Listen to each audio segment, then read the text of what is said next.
Two Texas businessmen, with ties to former Governor Rick Perry, met with former President Donald Trump a week after the 2020 election and presented him with the fringe theory that state legislatures could overturn election results, according to the congressional report on the January 6 attack on the U.S. Capitol that was released Thursday.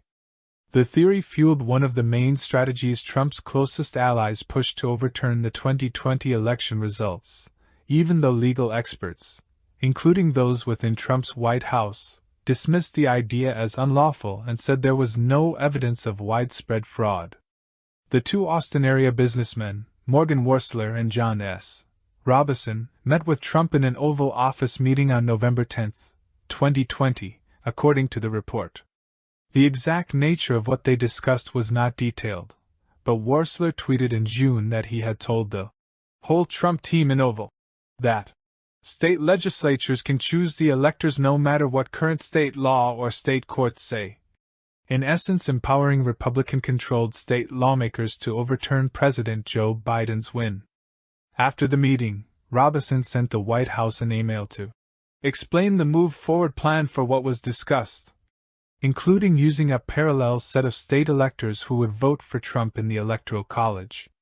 Then Deputy White House Chief of Staff Dan Scavino said Robison's email was bat shit crazy, according to the congressional report.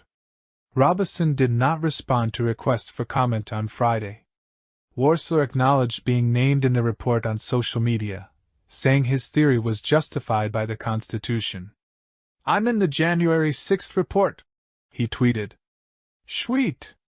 Trump should have listened to me." The report did not say whether Worsler and Robison were the first to introduce the idea of using alternate electors to Trump. But, according to the report, Trump campaign manager Bill Stepien told congressional investigators that Trump was intrigued by the idea and was very interested in keeping pathways to victory open. It's also unclear how or why Worsler and Robison gained access to an Oval Office meeting with Trump to discuss election strategy.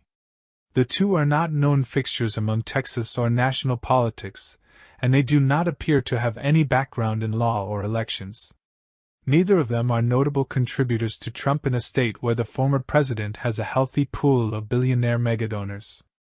Worsler does not appear to have donated any money to Trump and is a rare contributor to elected officials.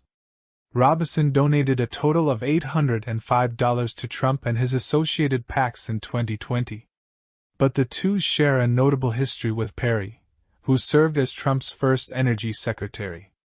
Worsler is the founder and CEO of GovWiz, a cryptic tech company with limited digital presence and a LinkedIn page describing it as still in stealth. Robison is chairman of the company. Perry took heat in 2015 for his role helping introduce GovWiz representatives to high-ranking officials in the Texas Lottery Commission that raised questions about his own relationships with the company, the Austin American-Statesman reported at the time. Worsler and Robison have largely flown under the radar in the months-long saga of the congressional investigation into the January 6 attack, which has seen a wide cast of characters from low-level staffers to members of Congress thrust into the national spotlight. The 895-page report was the long-awaited culmination of the committee's efforts as it disbanded just before Republicans were set to take control of the House. In a final recap of its work, the committee referred Trump and some of his close allies for criminal prosecution by the Justice Department. The department will have ultimate say in whether to pursue charges. The report also mentioned that Perry appeared to be on board with the idea of state legislatures choosing alternate electors. On November 4, 2020, Perry texted then White House Chief of Staff Mark Meadows asking, "Why can't the states of GANC Penn and other our controlled state houses declare this is BS, where conflicts and election not called that night, and just send their own electors? I wonder if POTUS knows this." Perry's text was first reported last year by CNN. A spokesperson for Perry did not immediately respond to a request for comment. Constitutional scholars, lawmakers and aides within Trump's inner circle all dismissed the idea of alternate electors as absurd. Several fake electors who presented alternate election results have been subject to criminal investigation.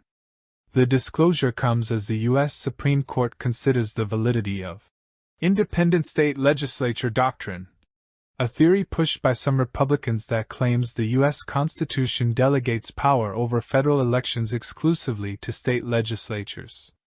Election experts, including a bipartisan coalition of secretaries of state, have warned the theory would effectively allow states to overturn the results of presidential contests and sow chaos in the electoral process more broadly.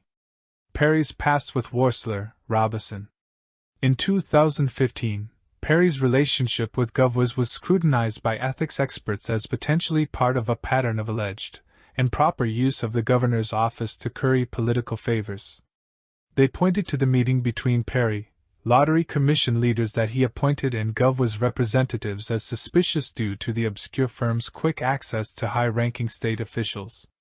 Perry had just recently ended his tenure as governor, and the exact nature of his relationship with the firm was murky, though representatives of the company told the Statesman he had no financial interest. The firm was also developing technology for potential use by state agencies. There were no allegations of criminal activity, and the company insisted everything about the meeting was legal.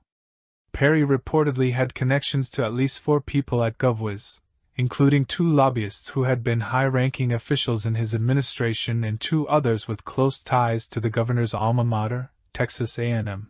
Robison said at the time that Perry did not set up the meeting and was not involved in GovWiz during the process. "He just thinks it's a great idea," Robison said at the time. "He sells the state well. In an odd way, I'd love it if he could be kind of an ambassador for the state. Maybe government, Greg Abbott can send him around like Henry Kissinger." According to his LinkedIn, Robison remains at the helm of GovWiz as well as 2 other Austin-area companies, ArenaEdge, a unified video platform for business, education and government, and New Republic Studios, a Bastrop-based film company that he took over in 2017. Prior to that, he was the chairman of Hollywood Movie Works, during which time he was credited with helping break open the Chinese market for American films and film production, the Austin Chronicle wrote in 2017. In that role, he was reportedly contacted by Perry, who wanted to court Robison to expand his film company in Texas, rather than China. Perry's pitch was simple. The creativity of LA, the technology of San Francisco, nice people, and no income tax, Robison recalled in an interview with South by Southwest. In 2017, Robison took over the Bastrop-based Spiderwood Studios and soon after changed its name to New Republic Studios. Robison has also donated about $47,500 to Governor Greg Abbott's gubernatorial campaigns since 2015, campaign finance records show. Carla Astudio contributed to this report. This article originally appeared in the Texas Tribune at https://www.texastribune.org/2022/1/2/Texas-businessmen-rick-Perry-2000-6-reports/.